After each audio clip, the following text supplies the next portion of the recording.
I just wanted to say I think that the packet outlines a lot of very thoughtful questions about early voting sites that I look forward to discussing. My general feeling about this issue is that you should not take away voting sites from people who are using them.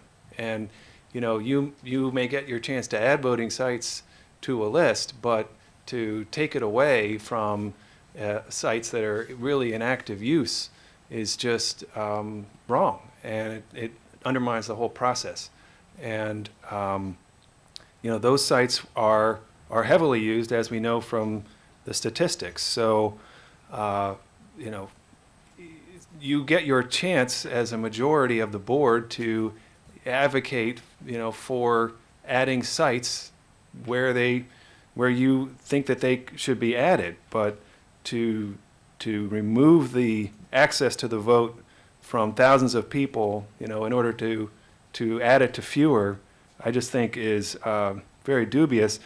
The idea that we need to establish some population criteria and other things, I think makes sense. I'd like to see a more refined approach to this in the future, so that everyone can feel like there is a rationale, and the rationale should hold equally for Democrats and Republicans.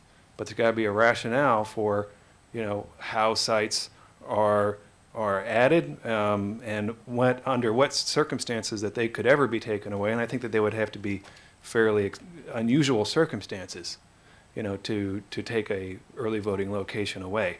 The idea has been observed that we now only have one site inside the Beltway. I mean, that's preposterous.